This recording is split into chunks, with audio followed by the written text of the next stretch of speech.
Assalamualaikum warahmatullahi wabarakatuh. Selamat pagi anak-anak. Bagaimana kabarnya hari ini?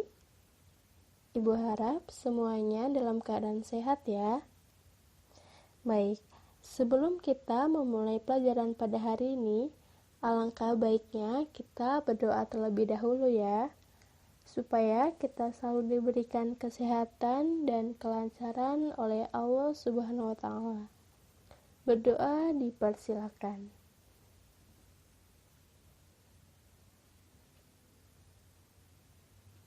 Selesai. Nah, anak-anak, silahkan dipersiapkan buku dan alat tulisnya ya. Hari ini kita akan belajar tentang peluang kejadian majemuk. Apa itu kejadian majemuk? Nah, sebelum menjawab pertanyaan tersebut, mari kita simak masalah berikut ini.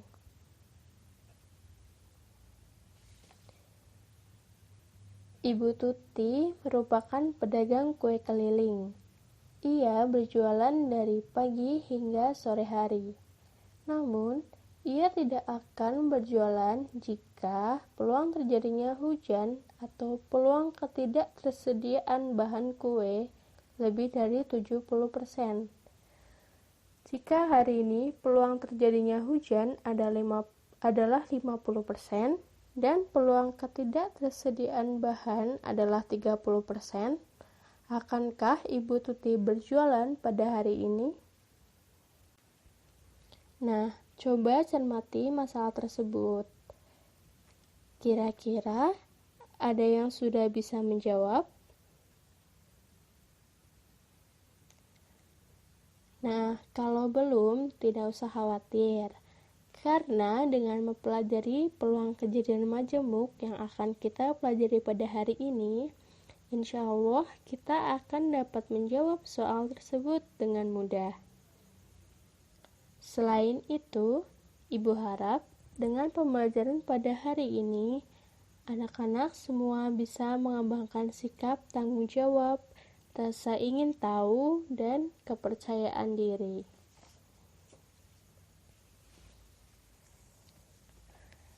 Nah, kalian pasti pernah kan belajar tentang peluang saat SMP dulu? Nah, di antara percobaan-percobaan yang sudah kalian lakukan, apakah kalian pernah melakukan percobaan pelantunan sebuah koin? Jika pernah, sambil mengingat kembali materi peluang SMP dulu, kejadian apa saja nih yang mungkin terjadi dalam percobaan pelantunan sebuah koin? Ya, ada dua kemungkinan kejadian, yaitu yang pertama adalah kejadian munculnya angka, dan yang kedua adalah kejadian munculnya gambar. Selain pelambungan sebuah koin, apalagi percobaan yang pernah kalian lakukan? Pelambungan sebuah dadu mungkin? Nah, kalau begitu, kejadian apa saja yang mungkin terjadi dalam pelambungan sebuah dadu? Ya, ada 6 kemungkinan kejadian ya, yaitu kejadian munculnya mata dadu 1, lalu kejadian muncul mata dadu 2, kejadian munculnya mata dadu 3, dan seterusnya sampai munculnya mata dadu 6. Nah, masing-masing kejadian yang sudah disebutkan tadi itu merupakan kejadian tunggal, dan gabungan dari dua kejadian tunggal atau lebih itulah yang disebut dengan kejadian majemuk.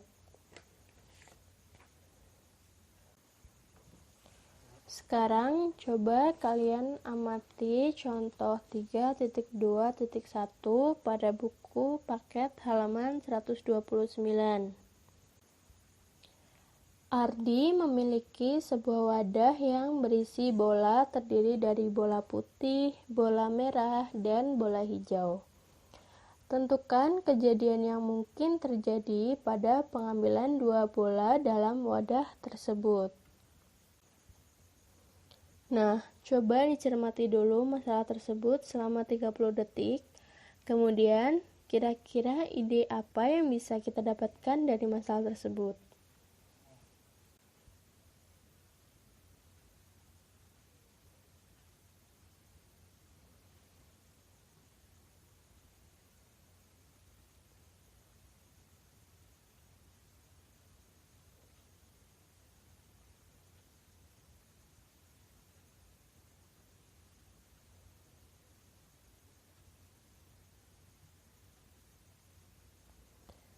Oke, sudah ya?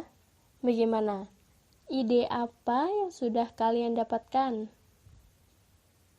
Ya, kita bisa memisalkan terlebih dahulu masing-masing kejadian tunggalnya, yaitu misal P adalah kejadian terambilnya bola putih, kemudian Q adalah kejadian terambilnya bola merah, dan R adalah kejadian terambilnya bola hijau. Nah, setelah itu, karena kejadian majemuk tadi adalah gabungan dari kejadian tunggal, maka kejadian majemuk yang mungkin dari percobaan tersebut yaitu kejadian terambilnya bola putih dan merah, kemudian kejadian terambilnya bola merah dan hijau, lalu kejadian terambilnya bola putih dan hijau. Nah, kemudian mengapa kejadian terambilnya bola putih, merah, dan hijau itu tidak termasuk? Adakah yang bisa menjelaskan? Ya, karena pada masalah tersebut disebutkan bahwa kejadian majemuk yang mungkin pada pengambilan 2 bola. Sedangkan apabila kejadian terambil bola putih, merah, dan hijau, artinya ada 3 bola. Jadi, tidak sesuai dengan soal yang diinginkan. Nah, oke, sampai sini ada yang belum jelas? Atau adakah yang ingin ditanyakan? Jika tidak, Ibu akan lanjutkan ke kejadian saling lepas. Jadi, kejadian majemuk itu dapat dibedakan menjadi 3, yaitu kejadian saling lepas, kejadian saling bebas, dan kejadian bersyarat. Tapi pada hari ini kita hanya akan membahas kejadian saling lepas terlebih dahulu. Nah, kejadian saling lepas itu apa sih? Sesuai dengan namanya, yaitu saling lepas. Artinya, kejadian satu dengan yang lainnya itu tidak terjadi secara bersamaan. Nah, 2 kejadian dikatakan saling lepas jika irisan antara A dan B itu sama dengan himpunan kosong, atau secara diagram Venn digambarkan sebagai berikut. Nah, bisa dilihat pada diagram Venn tersebut bahwa tidak ada irisan antara A dan B. Jadi, A dan B itu sendiri-sendiri memisah gitu ya, tidak ada irisan di tengahnya. Nah, maka jika kejadian A dengan kejadian B adalah 2 kejadian saling lepas, maka peluang gabungan kejadian A dengan B dirumuskan. Peluang A atau B sama dengan peluang A ditambah peluang B. Nah, dari mana? Bisa kita lihat di situ. Pertama, kita tahu jika kejadian A atau B itu banyaknya sama dengan banyaknya kejadian A ditambah banyaknya kejadian B. Nah, lalu peluang A atau B itu sama dengan banyaknya kejadian A per banyaknya sampel ditambah banyaknya kejadian B per banyaknya sampel. Jadi peluang A atau B sama dengan peluang A ditambah peluang B. Nah, kemudian contoh dari kejadian saling lepas itu apa? Nah, coba kalian lihat gambar 3.2.2 pada buku paket halaman 133. Yaitu gambar tabel hasil pelantunan dua buah dadu sebanyak 1 kali secara bersamaan.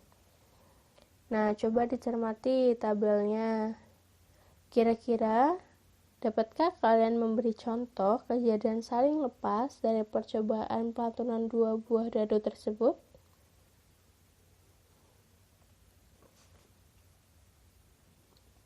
Baik, jika belum, Ibu akan memberikan satu contoh kejadian saling lepas dari pelantunan 2 buah dadu tersebut. Nah, contohnya adalah kejadian munculnya mata dadu yang berjumlah 2 atau 3. Kenapa kok bisa begitu? Coba kita cermati masing-masing. Yang pertama, kejadian munculnya mata dadu berjumlah 2. Nah, berarti kemungkinannya adalah masing-masing dadu menghasilkan mata dadu 1, sehingga jumlahnya 2 kan? Nah, otomatis itu jumlahnya tidak mungkin 3. Begitu sebaliknya.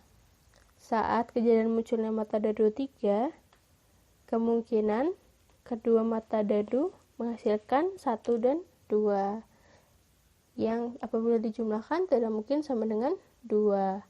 Nah, maka dari itu, kejadian munculnya mata dadu berjumlah 2 tidak akan mungkin bersamaan dengan kejadian munculnya mata dadu yang berjumlah 3. Maka dari itu, bisa dikatakan bahwa kejadian tersebut adalah kejadian saling lepas. Oke, sampai sini adakah yang mau ditanyakan?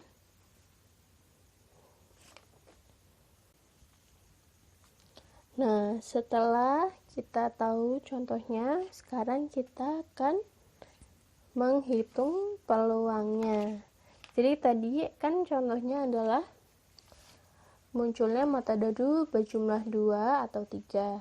Nah, kita bisa menghitung peluangnya dengan cara kita tahu kan banyaknya sampel keseluruhan adalah 36 atau NS-nya sama dengan 36. Nah, kejadian yang mungkin sehingga menghasilkan kejadian munculnya mata dadu berjumlah 2 adalah masing-masing mata dadunya 1. Jadi sampel dari mata dadu yang berjumlah 2 ada 1, yaitu kejadian A, di mana masing-masing dadunya menghasilkan mata dadu 1. Kemudian sampel dari mata dadu yang berjumlah 3 ada 2, yaitu kejadian B kemungkinannya adalah 1,2 dan 2,1. Sehingga peluang munculnya mata dadu 2 atau 3 adalah peluang A atau B sama dengan peluang A ditambah peluang B. Peluang A itu sendiri adalah, kan tadi kemungkinan adalah 1 per NS-nya 36. 1 per 36 ditambah 2 per 36 sama dengan 3 per 36. Disederhanakan, masing-masing dibagi 3 menjadi 1 per 12. Nah, untuk lebih memahami peluang saling bebas, Ibu minta kalian secara berpasangan untuk melakukan percobaan pelantunan 2 buah dadu secara mandiri. Walaupun tadi udah ada tabelnya, tapi alangkah lebih baik kalau kalian melakukan percobaan itu sendiri supaya lebih paham. Oke? Nah, kemudian dari percobaan tersebut kalian harus menyebutkan kejadian saling lepas lain yang mungkin dan menentukan peluangnya. Tapi tidak boleh yang tadi Ibu sebutkan ya. Nah, kemudian hasilnya itu nanti ditulis di buku kalian masing-masing. Oke. Nah, karena waktunya sudah habis, apakah dari kalian ada yang mau bertanya sebelum Ibu tutup? Jika tidak, sebelum Ibu tutup, Ibu akan melakukan refleksi dari pembelajaran yang telah kita lakukan tadi, yaitu yang pertama kita tadi belajar tentang kejadian majemuk. Jadi kejadian majemuk itu adalah gabungan dari 2 atau lebih kejadian tunggal. Lalu selain kejadian majemuk, kita sudah belajar tentang kejadian saling lepas. Kejadian saling lepas adalah 2 kejadian atau lebih yang tidak dapat terjadi secara bersamaan. Kemudian kita